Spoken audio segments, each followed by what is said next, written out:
Hey, glad you're here. Follow me and I'll show you how we refinish these hardwood floors. We will tear up this carpet first to expose this beautiful white oak.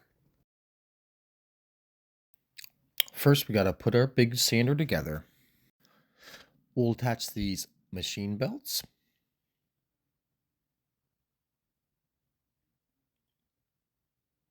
Dust pipe there. The big machine cord. Take this old belt off and we'll put a 24 grit rough sanding paper on. And we are ready to rock. I like to sand the edges first because it helps reduce how much edging sanding you have to do. I am not sanding up as close as I can to the wall in this first rough 24 grit sanding pass. Now, when I sand with my next phase with the 50 grit paper, I'll go past the stopping point and then I'll blend that line. But just make sure you do not hit the wall, because if you hit that wall, then you instantly leave a drum sanding mark. This here is our sanding edger. It is brutal on your back and knees, so find your happy place.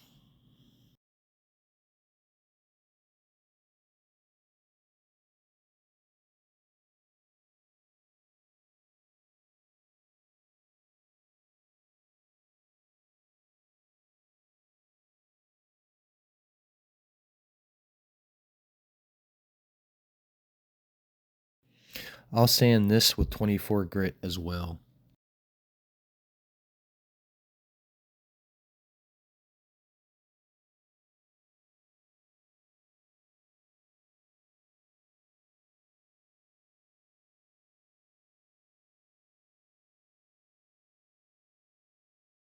Stay tuned for the next clip. This one's a bone crusher. This one's definitely going to leave a mark.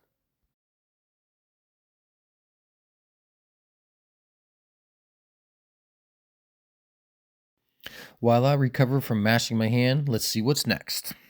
We are almost ready to fine sand. We have all our nail holes filled and fresh stain samples down. Let's check these out. It's invisible, needs to dry. Special Walnut, Jacobean, Puritan Pine, and Natural. This shows our invisible finish that we put down to make the floor look like it doesn't have any finish, but we just put some on right now, and that's I'll show you in a couple minutes how clear it dries. This is the invisible finish after it dries clear. My clients chose this color and I love it. And now how we fix small cable holes with corks.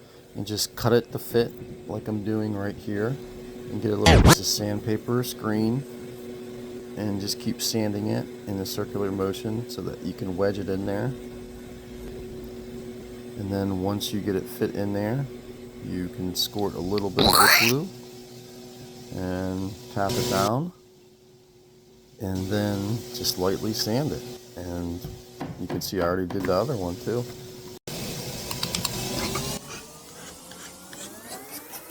This handy wood scraper tool will remove old finish wherever the sanding machines can't reach.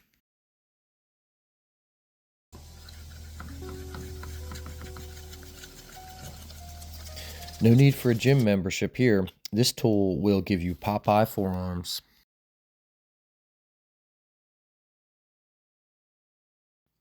The secret to using this tool is to keep that scraper blade really sharp, don't dig in the wood, and to make sure you straighten out any of your grain before you hand sand. This is the 80 grit mesh power made by Norton that we use. Let's check out the progress. This is our epic buffer that we use for our final cut.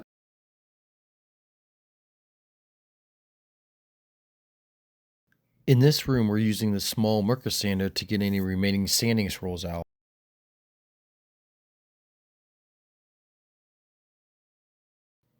We have 2 coats on now. We just need to lightly buff the center and then rub down the edges, and we'll be ready for our final coat. This white oak is seen in a lot of houses that we work at here on the East Coast. I find the easiest way to identify it is by the gray tones that you see, the gray and the white, the distinct contrast between those. Well, thanks for letting me show you a little about what we do.